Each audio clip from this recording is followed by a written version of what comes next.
जय हिंद साथियों, स्वागत है आप सभी का आपके अपने YouTube channel DS Rajput education में। तो साथियों, आज अपन लोग देखने वाले हैं हिंदी प्लस बाल विकास का प्रैक्टिस सेट पेपर। तो दोस्तों, आपके लिए मैराथन क्लास है। एग्जाम से पहले इसको जरूर पढ़ के जाना। संभावित प्रश्न है, सारे के सारे क्वेश्चन को आप लोग जरूर देखिएगा। शुरू से अंत तक वीडियो को देखना है आपको। एग्जाम्स देने से पहले आप लोग इसको एक बार जरूर पूरा का पूरा सेट पेपर देख करके जरूर जाइएगा। हो सकता है दोस्तों, आपके 60 क्वेश्चन है हिंदी प्लस बाल विकास के, इसमें से आपके कम से कम 30 क्वेश्चन आराम से फंस सकते हैं। तो आप लोग जरूर इसको देख करके जाना। तो चलते हैं, वीडियो को स्टार्ट करते हैं बिना समय बर्बाद किए हुए। मैराथन क्लास है दोस्तों, तो बने रहना हमारे साथ शुरू से अंत तक। हर एक क्वेश्चन का आंसर देना। आपकी कैसी तैयारी है आपको भी चेक करना है अपने आप को कि आप कितने तैयार हैं। ठीक है, तो देखते हैं पहला क्वेश्चन। मानसिक स्वास्थ्य का सीधा संबंध होता है। तो साथियों, मानसिक स्वास्थ्य का सीधा संबंध किससे होता है? पर्याप्त मनोरंजन से मानसिक स्वास्थ्य का सीधा संबंध होता है। नेक्स्ट क्वेश्चन, व्यक्तित्व व्यक्ति के संगठित व्यवहार का संपूर्ण चित्र है। यह कथन किसका है? व्यक्तित्व व्यक्ति के संगठित व्यवहार का संपूर्ण चित्र है। ये जो कथन है साथियों, ये किसका है? ये है डेसेल का। ठीक है, तो पहला ऑप्शन आपका क्या हो जाएगा? राइट आंसर हो जाएगा। नेक्स्ट क्वेश्चन देखते हैं, युयुत्सा और युद्ध प्रियता किस संवेग से उत्पन्न मूल प्रवृत्तियां हैं? तो इसका राइट आंसर भी दीजिएगा दोस्तों। अगर आपको आंसर आते हैं तो आप लोग कमेंट बॉक्स में जरूर आंसर देते चलिएगा। तो युयुत्सा और युद्ध प्रियता जो संवेग से उत्पन्न मूल प्रवृत्ति हैं, तो ये क्या है? क्रोध हैं। ठीक है, नेक्स्ट क्वेश्चन देखते हैं। वास्तव में माता पिता के लिए बाल विकास की खाली स्थान को समझना सबसे कठिन होता है। तो कौन सी वो अवस्था होती है जो कि माता पिता के लिए समझना बहुत कठिन हो जाता है? तो दोस्तों, आपको बता दें, बाल्यावस्था एक ऐसी होती है कि माता पिता को बाल विकास की जो अवस्था होती है, बाल अवस्था, इसको समझना बहुत कठिन हो जाता है। ठीक है, नेक्स्ट क्वेश्चन देखते हैं। नेक्स्ट क्वेश्चन में क्या पूछा जा रहा है? स्वस्थ समायोजन निम्न में से कौन सा आवश्यक नहीं है? तो स्वस्थ समायोजन जो है, इनमें से कौन सा नहीं है वो आपको बतलाना है। तो आशा करता हूँ आप लोग भी आंसर देते हुए चल रहे होंगे। तीसरा ऑप्शन आपने भी लॉक किया होगा, तो सामाजिक असहभागिता आपका राइट आंसर हो जाएगा। ये स्वस्थ समायोजन से आवश्यक नहीं है। ठीक है, नेक्स्ट क्वेश्चन कवर करेंगे। मैं किसी की परवाह नहीं करता, ऐसी अभिवृत्ति वाले बच्चों के व्यवहार को अपन लोग क्या कहते हैं? बताइए इसका राइट आंसर। तो दोस्तों, आप लोग भी आंसर कमेंट करते चलिएगा। इसका राइट आंसर होगा पश्चगमनात्मक। ठीक है, तो ये तीसरा वाला ऑप्शन आपका सही हो जाएगा। नेक्स्ट क्वेश्चन, कोहलबर्ग मुख्यतः खालिस्तान के क्षेत्र में योगदान के लिए जाने जाते हैं। क्या कोहलबर्ग ने कौन सा आपका जो विकास का सिद्धांत का प्रतिपादन किया था, वो उसको किस नाम से जाना जाता है? कौन सा क्षेत्र था? तो साथियों, ये था नैतिक विकास। अंतर्दृष्टि या सूचका सिद्धांत, ये कि नैतिक विकास के नाम से भी जाना जाता है। ठीक है, नेक्स्ट क्वेश्चन, विद्यालय में पढ़ने वाले बालक में समायोजन का मुख्य आधार क्या है? तो इसका भी राइट आंसर दीजिएगा आप लोग। क्या राइट आंसर हो जाएगा? तो साथियों, इसका जो राइट आंसर होगा, विद्यालय में पढ़ने वाले बालक में समायोजन का जो मुख्य आधार होता है वो उत्कृष्ट अनुकूलनशीलता होता है। ठीक है, तो तीसरा विकल्प आपका राइट आंसर हो जाएगा। ठीक है, नेक्स्ट क्वेश्चन देखते हैं। सामाजिकरण की प्रक्रिया के दौरान कोई बालक उन सभी सामाजिक मानकों का अनुसरण करता है जो क्या है, जो हैं उसे संतुष्टि प्रदान करते हैं। ठीक है, क्या राइट आंसर हो जाएगा? इस प्रकार से क्वेश्चन आंसर पूछे जाते हैं, ध्यान दीजिएगा। ठीक है, सामाजिकरण की प्रक्रिया के दौरान कोई बालक उन सभी सामाजिक मानकों का अनुसरण करता है जो उसे संतुष्टि प्रदान करते हैं। ठीक है, तो ये तीसरा आपका ऑप्शन सही हो जाएगा। नेक्स्ट क्वेश्चन देखते हैं। दोस्तों, वीडियो थोड़ी सी लंबी होने वाली है, आपको भाग करके नहीं जाना है। आपको बाल विकास प्लस हिंदी का सेट प्रोवाइड कराया जा रहा है जो कि मैराथन क्लास है। तो आपको हर एक क्वेश्चन का आंसर देना है और एग्जाम से पहले इसको पढ़ के जरूर जाना है। और एग्जाम से पहले अपनी तैयारी को भी आपको चेक करना है कि आपने कितना आप लोग तैयार हैं। ठीक है, नेक्स्ट क्वेश्चन देखते हैं। नकारात्मक संवेगों का नियंत्रण करने हेतु उत्तम साधन है, उपयुक्त साधन कौन सा है? तो इसका राइट आंसर दीजिएगा। तो दोस्तों, नकारात्मक संवेगों का जो नियंत्रण करने के लिए उपयुक्त साधन माना जाता है वो सदैव प्रसन्नतादायी कार्यों में लिप्त रहा जाए। ठीक है, ये नकारात्मक संवेगों का नियंत्रण करने के लिए उपयुक्त साधन माना जाता है। क्या माना जाता है? सदैव प्रसन्नतादायी कार्यों में लिप्त रहना, यानी प्रसन्नतापूर्वक कार्य करते रहना और उसमें विलीन रहना, लिप्त रहना। ठीक है, उस किसी भी चीज़ से कोई भी मतलब नहीं रखना। नेक्स्ट क्वेश्चन देखते हैं। जीवन ही शिक्षा है, इस कथन का सही अभिप्राय क्या है? जीवन ही शिक्षा है कहते सब लोग हैं, पता किसी को नहीं है। तो आप लोग देखिएगा क्या होगा, आपको भी पता होगा दोस्तों। इसका राइट आंसर आप लोग जल्दी से कमेंट करिएगा। जीवन ही शिक्षा है, अर्थात व्यक्ति जीवन पर्यंत सीखता रहता है। तो शिक्षा एक ऐसी चीज़ है जो कभी समाप्त नहीं होती है। इसका भंडार अथक है, इसका भंडार कभी भी किसी को पूरा नहीं हो पाया है। जीवन में कुछ ना कुछ ऐसी चीज़ें आती हैं जो कि हमें सिखा करके ही जाती हैं, ठीक है। तो शिक्षा ही जीवन का आधार है, ठीक है। नेक्स्ट क्वेश्चन, प्रभावी संप्रेषणकर्ता के रूप में आप निम्न में से सबसे पहले किसका चयन करेंगे? तो दोस्तों इसका राइट आंसर दीजिएगा। तो प्रभावी संप्रेषणकर्ता के रूप में निम्न में से सबसे पहले किसका चयन करेंगे? उचित माध्यमों का चयन करेंगे, ठीक है। तो तीसरा, पहला ही ऑप्शन आपका राइट आंसर हो जाएगा। नेक्स्ट क्वेश्चन देखते हैं, आपको छात्रों की ओर से सदैव ये शिकायतें मिलती रहती हैं कि आप कक्षा में पढ़ाते समय जल्दी जल्दी बोलते हैं, इसका प्रमुख कारण हो सकता है? तो साथियों ये तो आपका एक गलत बात होगी। अगर आप टीचर हैं, छात्रों को जल्दी जल्दी पढ़ाते हैं, तो जल्दी जल्दी पढ़ाने से क्या होगा?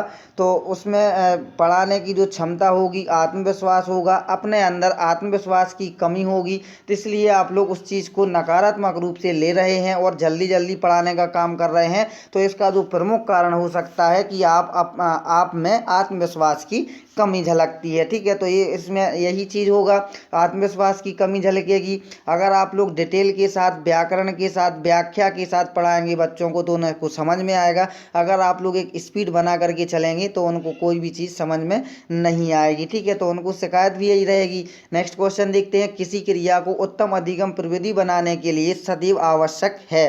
तो किसी क्रिया को उत्तम अधिगम प्रविधि बनाने के लिए जो सदैव आवश्यक होता है वो एक वास्तविक शैक्षिक उद्देश्य होता है, ठीक है। तो तीसरा विकल्प आपका राइट आंसर हो जाएगा। आप लोग भी साथियों आंसर देते चलिएगा कमेंट बॉक्स में, क्योंकि आपके लिए तैयारी है। यूपी टेट स्पेशल आपके लिए प्रोवाइड कराया जा रहा है, जो कि आपके लिए बाल विकास, इसके बाद आपको हिंदी का सेट पेपर इसी में आपको प्रोवाइड कराया जाएगा। तो टोटल आपके 60 क्वेश्चन बन जाएंगे, जो कि सीडीपी, ठीक है, सीडीपी और आपका हिंदी, ठीक है, हिंदी को मिला करके आपके कितने 60 क्वेश्चन कवर करा रहे हैं आज अपन लोग, ठीक है। तो ये मैराथन क्लास है दोस्तों, एग्जाम से पहले जरूर पढ़ के जाइएगा। नेक्स्ट क्वेश्चन, एक बालक निम्न में से किसके द्वारा पाठ्य सामग्री को ठीक प्रकार सीख सकता है? तो किस प्रकार से सीख सकता है ये आप लोग भी बताइए इसका राइट आंसर। तो साथियों ना तो याद करके सीख सकता है, ना सुनने के द्वारा, ना ही माता पिता के द्वारा। तो वो जब तक स्वयं नहीं करेगा, जब तक नहीं सीख पाएगा। तो वो सीख कैसे सकता है? स्वयं के द्वारा, ठीक है। नेक्स्ट क्वेश्चन देखेंगे। नेक्स्ट क्वेश्चन में क्या पूछा जा रहा है कि आप छात्रों को किसी नई पुस्तक का अधिगम कराने के लिए निम्न में से प्राथमिक रूप से क्या प्रयोग करेंगे?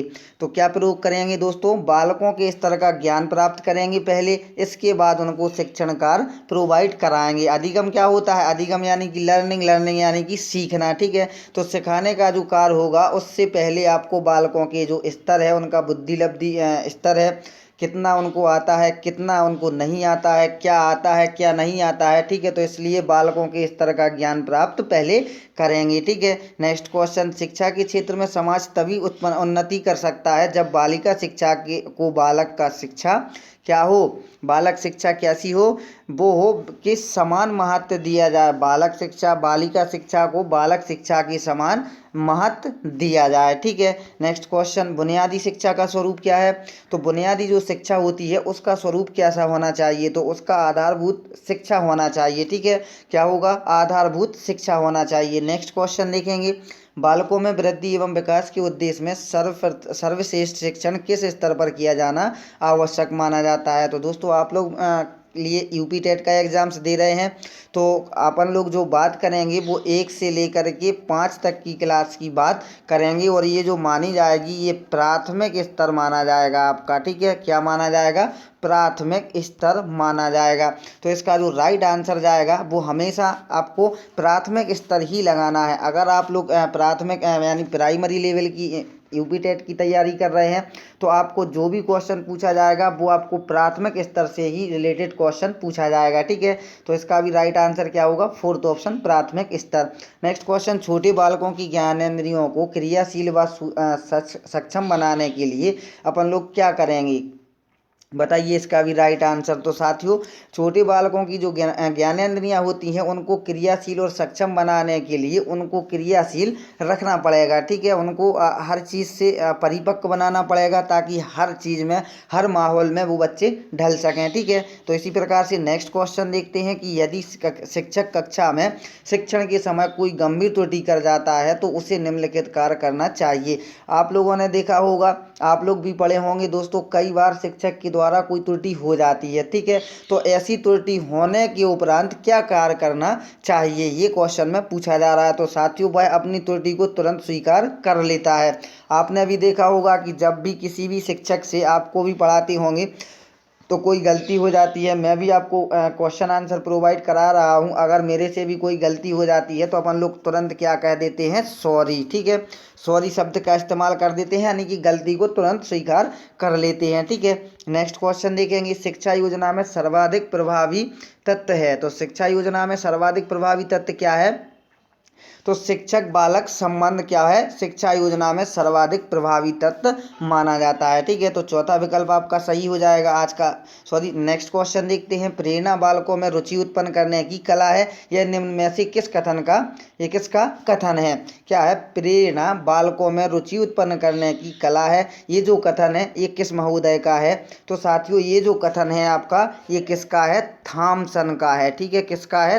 थॉमसन का है, यानी कि पहला ऑप्शन आपका राइट आंसर हो जाएगा। नेक्स्ट क्वेश्चन देखते हैं दोस्तों। कोशिश यही रहेगी हमारी कि आपको कम से कम समय में प्रोवाइड कराया जाए। आप लोग क्वेश्चन छोड़ करके मत भागिएगा। वीडियोस अगर आप लोगों ने देखा है, क्लिक किया है, तो आप लोग पूरा का पूरा पढ़ करके जरूर जाइएगा, ठीक है। तो नेक्स्ट क्वेश्चन देखते हैं, यदि शिक्षण के दौरान बालकों को कुछ भी याद नहीं हुआ है या सीखा नहीं है तो यह क्या कहा जाएगा?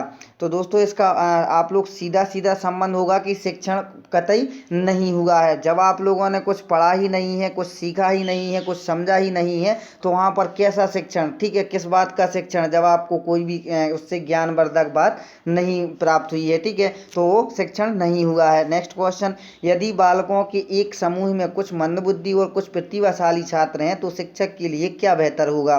तो क्या बेहतर होगा? तो साथियों, इसके लिए जो बेहतर होगा, इसमें आपके दो ऑप्शन सही हो जाएंगे। शिक्षण के स्तर को मध्यम रखना ताकि प्रतिभाशाली बालकों को अधिक नीरस ना लगे। इसके बाद है आपका मंदबुद्धि छात्रों के लिए अतिरिक्त शिक्षण का प्रबंध कराना, ठीक है। तो ऐसी स्थिति में दोनों ही उपाय आपके कारगर साबित हो सकते हैं। तो चौथा ऑप्शन आपका, सेकेंड और थर्ड ऑप्शन सही होगा, ठीक है। नेक्स्ट क्वेश्चन, आज के छोटे बच्चों के कंधों पर ही कल देश का दायित्व होगा, इसका अर्थ क्या है? ये आप लोगों ने भी कई बार सुना होगा, पढ़ा होगा, ठीक है, देखा होगा, सुनने में आया होगा कि आज के छोटे बच्चों के कंधों पर ही कल देश का दायित्व होगा। तो इसका जो कथन होगा, इसका जो अर्थ होगा, वो क्या होगा? तो दोस्तों, आप लोग भी थोड़ा सा अंदाज़ा लगा सकते हैं कि इसका जो अर्थ होगा कि बच्चों के समुचित विकास पर ध्यान देना चाहिए ताकि वो आगे चल करके अपने देश को संभालें, अपने परिवार को संभालें, अपने समाज को संभालें और एक समाज में एक सही नागरिक की भूमिका प्राप्त कर सकें, ठीक है। तो इसी का जो अर्थ होगा वो होगा कि आज के छोटे बच्चों के कंधों पर ही कल देश का दायित्व होगा। तो आपका तीसरा विकल्प का राइट आंसर हो जाएगा। नेक्स्ट क्वेश्चन, अर्जित प्रेरकों में निम्न में से क्या विशेषता पाई जाती है? तो कौन सी विशेषता पाई जाती है साथियों? इसका राइट आंसर दीजिएगा। इसका जो राइट आंसर होगा, जीवन लक्ष्य व मनोवृत्तियाँ, मन व्यसन आदत की व्यवस्था, यानी कि आपका जो राइट आंसर होगा, ये सभी ऑप्शन आपके सही हो जाएंगे, ठीक है। नेक्स्ट क्वेश्चन, आधुनिक शिक्षा व्यवस्था के विषय में निम्न में से क्या सत्य है? तो क्या सत्य होगा आधुनिक शिक्षा व्यवस्था के विषय में? तो ऑप्शन देखना, आप लोग आंसर भी देना, ठीक है। तो साथियों, आज इसका राइट आंसर जो होगा कि बालक को व्यवहारिक ज्ञान नहीं देती है। आधुनिक शिक्षा व्यवस्था क्या है? बालक को व्यवहारिक ज्ञान नहीं देती है, ठीक है। नेक्स्ट क्वेश्चन देखते हैं, बालकों में तथ्यों को रटने की आदत पाई जाती है, इस आदत के परिणाम स्वरूप क्या होगा? बताइए इसका राइट आंसर। तो दोस्तों, बालकों में जो तथ्यों को रटने की आदत पाई जाती है, इस आदत के परिणाम स्वरूप जो होगा, मौलिक चिंतन में बाधा पड़ती है, यानी कि उसकी जो चिंतन शक्ति होती है वो नष्ट हो जाती है। उसमें सोचने की जो तर्क शक्ति होती है वो एक धूमिल हो जाती है, सोचना उसका बंद हो जाता है, क्योंकि उसको आदत क्या है? रटने की आदत है। तो रट्टू तोता आपको नहीं बनना है, आपको केवल दिमाग से देखना है और अपने अंदर इसको ग्रहण कर लेना है। ठीक है, जो भी आप लोग देखते हैं इसको जरूर कवर करते चलना है। नेक्स्ट क्वेश्चन, निम्न में से किस मनोवैज्ञानिक संप्रदाय ने अंतर्दृष्टि द्वारा अधिगम को विशेष महत्व दिया था? व्यवहारवाद, गेस्टाल्टवाद, संप्रदाय, मनोविश्लेषण या साहचर्यवाद? तो दोस्तों आज का लास्ट क्वेश्चन है बाल विकास का। इसके बाद हम आपको हिंदी का सेट भी प्रोवाइड करा रहे हैं तुरंत का तुरंत। ठीक है, आप लोग भागिएगा मत।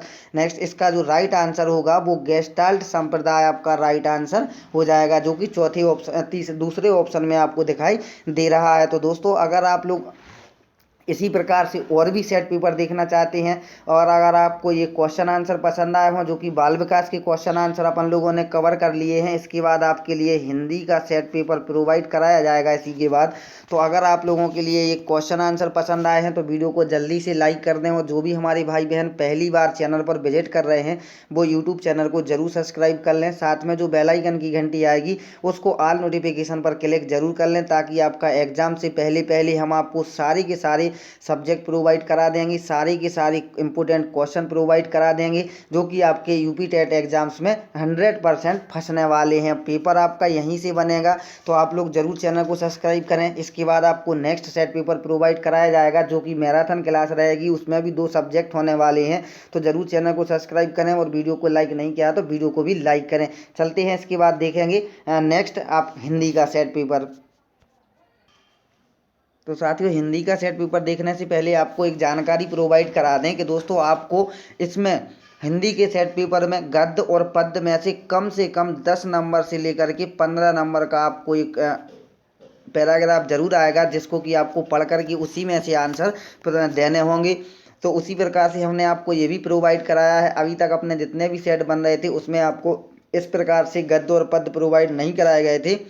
तो अब आपकी जो मैराथन क्लास है, अंतिम समय में अंतिम रिवीजन है, इसी प्रकार से क्वेश्चन आंसर पूछे जाते हैं, तब आपके लिए ये हम आपको प्रोवाइड करा रहे हैं। तो दोस्तों इसको पढ़ने में थोड़ा सा आपका समय जाया जाएगा, तो आप लोग इसको रोक करके पढ़ लीजिएगा जल्दी से। ठीक है, इतना इसको भी आप लोग पढ़िएगा। ठीक है, आपने साथियों आशा करता हूँ कि वीडियो को रोक रोक करके इसको पढ़ लिया होगा, तो अपन लोग डायरेक्ट क्वेश्चन आंसर कवर करेंगे। तो 31 नंबर क्वेश्चन देखेंगे, 30 क्वेश्चन बाल विकास के देखे हैं, 31 नंबर से 60 नंबर तक हिंदी देखेंगे। तो क्वेश्चन क्या है, सामाजिक व्यवस्था को चलाने के लिए आवश्यकता होती है। तो सामाजिक व्यवस्था को चलाने के लिए किस चीज़ की आवश्यकता होती है साथियों? तो वो होती है विशेष दर्शन बनाने की। क्या है? विशेष दर्शन बनाने की, यानी कि दूसरा वाला विकल्प आपका सही हो जाएगा। नेक्स्ट क्वेश्चन देखते हैं।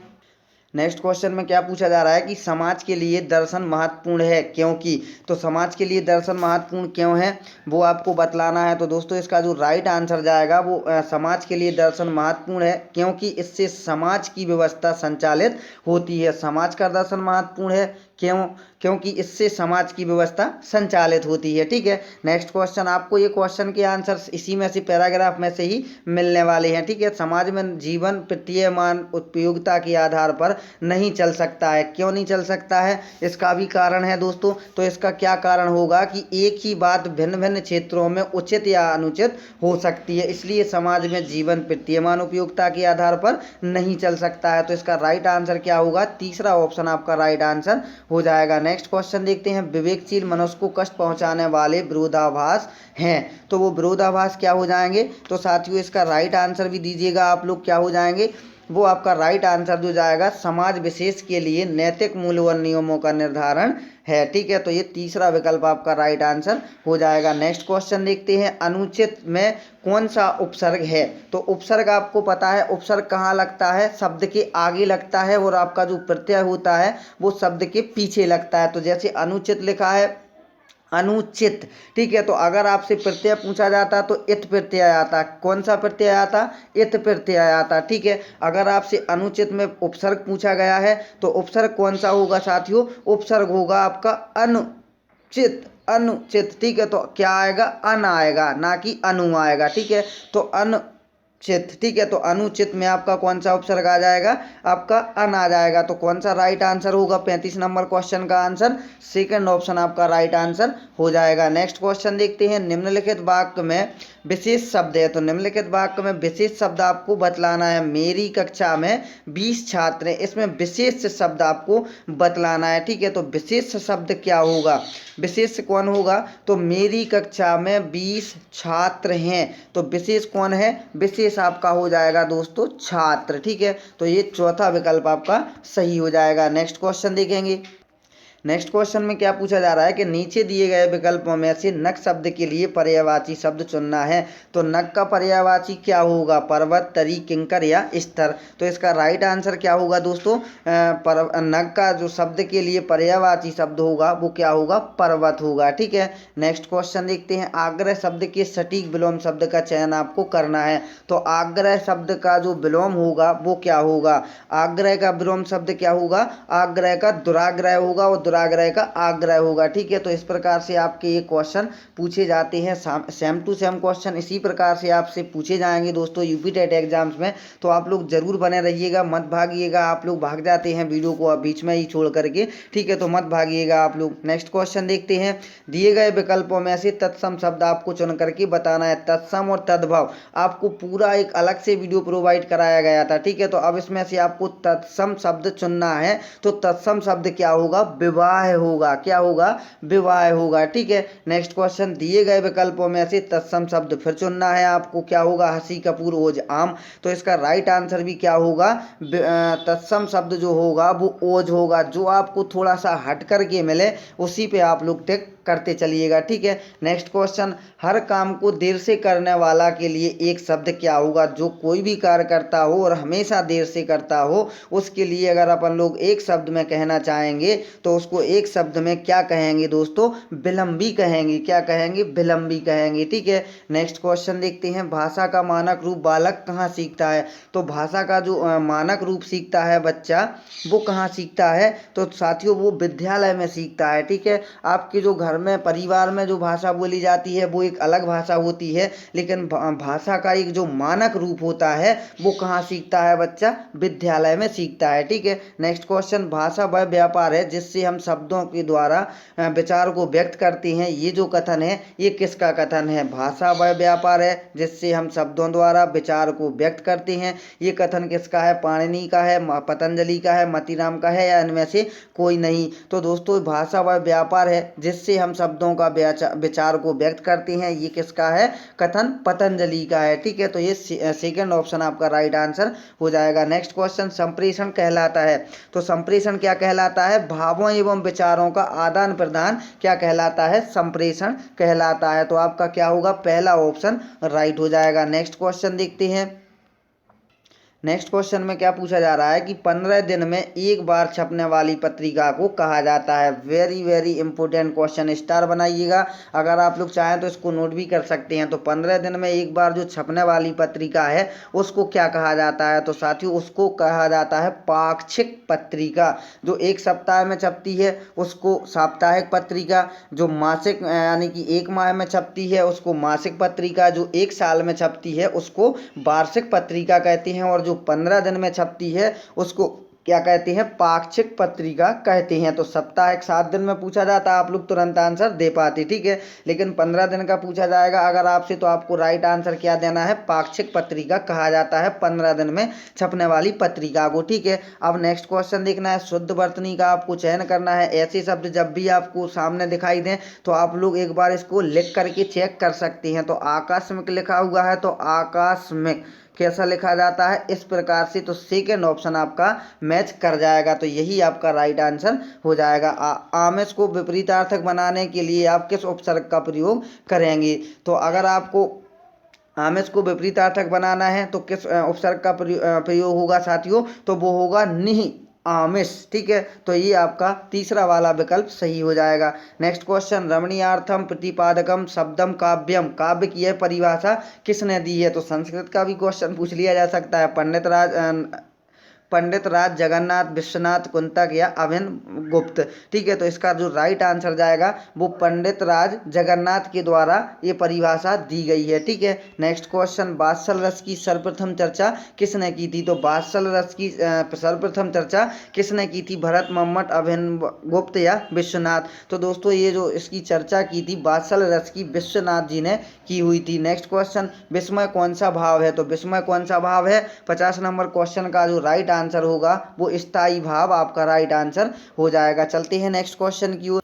नेक्स्ट क्वेश्चन में क्या पूछा जा रहा है? होनहार खालिस्तान के होत चीकने पात लोकोक्ति को आपको पूरा करना है। खालिस्तान में क्या भरा जाएगा? तो दोस्तों खालिस्तान में भरा जाएगा होनहार बिरवान के होत चीकते पात। ठीक है, तो तीसरा विकल्प आपका राइट हो जाएगा। नेक्स्ट क्वेश्चन यहाँ पर दिया हुआ है, मुझे तोड़ लेना बनमाली उस पथ में देना तुम फेंक मातृभूमि पर शीश चढ़ाने जिस पथ जावे वीर अनेक। इन पंक्तियों की रचयिता कौन है? तो इस प्रकार से भी आपसे क्वेश्चन आंसर पूछे जाएंगे दोस्तों। तो इसका जो राइट आंसर होगा, इसके जो रचयिता हैं वो माखन लाल चतुर्वेदी के द्वारा रचित हैं ये पंक्तियाँ। ठीक है, नेक्स्ट क्वेश्चन, अरुण यह मधुमेह देश हमारा इस पंक्ति की रचयिता कौन है? ये छोटी छोटी सी पंक्तियाँ भी आपसे रचयिता पूछे जाएंगे दोस्तों, बिल्कुल से पढ़ डालिएगा। अगर जो भी आपके बचे हुए हैं तो हम आपको मोस्ट करा रहे हैं। ठीक है, तो क्या है? अरुण यह मधुमेह देश हमारा इस पंक्ति की रचयिता कौन है? तो इस पंक्ति के जो रचयिता होंगे वो जयशंकर प्रसाद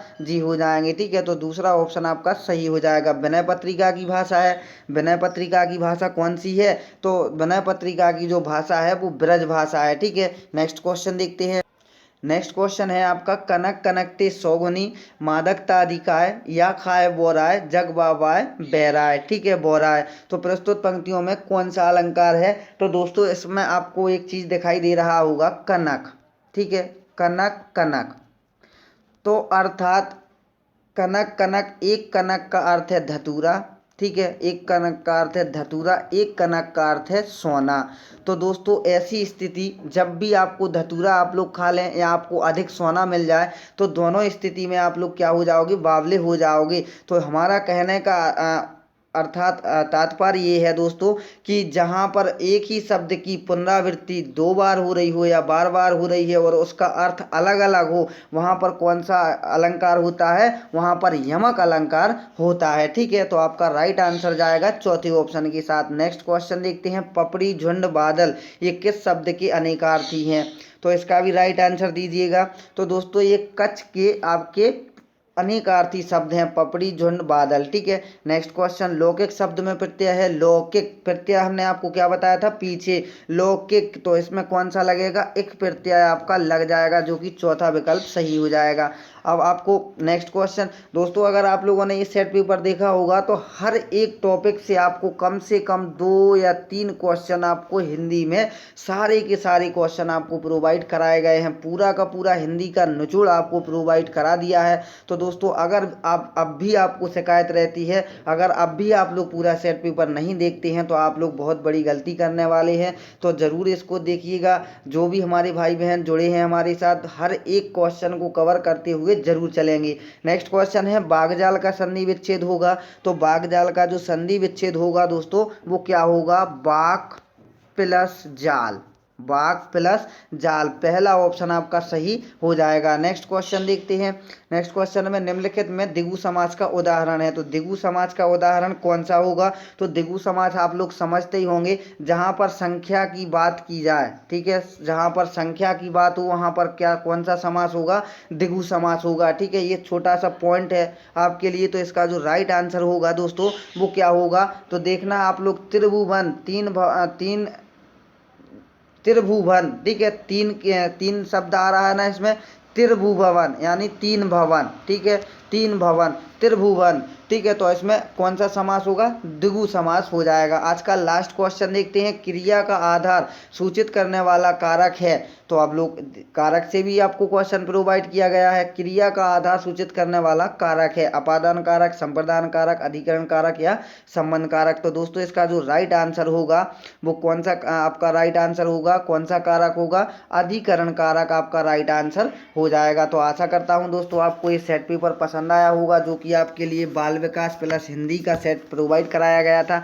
मैराथन क्लास से हर एक टॉपिक से हर एक क्वेश्चन आपको प्रोवाइड कराया गया है अलग अलग से, चाहे वो आपको बाल विकास में हो चाहे आपको वो हिंदी में हो। तो ज़रूर इसको पढ़ करके जाइएगा एग्ज़ाम से पहले। हो सकता है आपके इसमें कम से कम 30 क्वेश्चन आपको यूपी टेट एग्जाम्स में मिलने वाले हैं। तो इसी आशा के साथ कि आप लोग देखेंगे, पढ़ाई करेंगे। तो मिलेंगे साथियों नेक्स्ट वीडियो में, जब तक के लिए जय हिंद, जय भारत, वंदे मातरम दोस्तों।